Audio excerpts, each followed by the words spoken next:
Le bachelier professionnalisant en architecture des jardins du paysage est une formation orientée vers les aspects pratiques de la profession elle-même.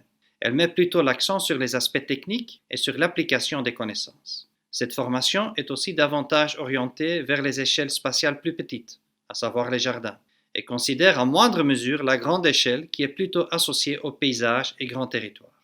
Le bachelier et le master architecte paysagiste, quant à eux, sont plutôt caractérisés par une dimension conceptuelle et font appel à d'autres compétences. La formation est la résultante de l'intégration de trois courants, représentés par des aspects artistiques, agronomiques et techniques dans les activités pédagogiques de la formation, qui est par conséquent organisée par trois institutions spécialisées dans ces domaines. D'où la présence dans la formation des cours d'ingénierie à côté des ateliers projets et des cours plus techniques sur l'utilisation de logiciels pour le dessin 3D. Ainsi, notre formation se distingue des autres formations du même type, comme en France par exemple. Il convient de noter l'existence d'une passerelle qui permet aux étudiants détenteurs d'un diplôme de bachelier professionnalisant en architecture des jardins et du paysage de s'insérer dans la formation architecte paysagiste à partir de la troisième année, ce qui correspond donc en pratique à un programme de master en 3 ans. L'enseignement supérieur universitaire a pour objectif de permettre à chaque étudiant de s'épanouir en fonction de ses propres préférences, à partir d'une base commune qui est scientifiquement et conceptuellement solide. Pour cette raison, nous avons intégré dans la formation d'architecte paysagiste une série de figures pédagogiques qui permettront aux étudiants de personnaliser leur programme de cours. Il s'agit notamment des figures pédagogiques suivantes. Le stage d'immersion professionnelle. Le lieu du stage et les objectifs du stage sont définis en concertation avec l'étudiant.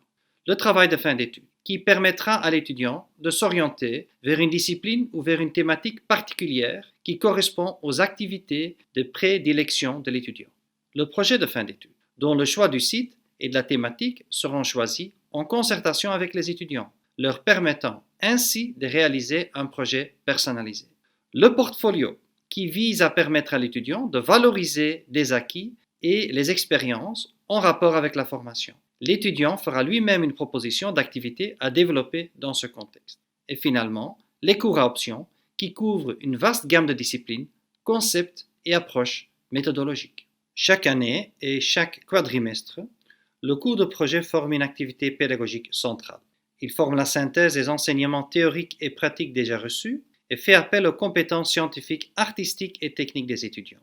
L'atelier projet cible la mise en pratique des connaissances et compétences des étudiants et fait l'objet d'une évaluation permanente combinée à une présentation des projets conçus devant un jury d'enseignants et d'experts externes.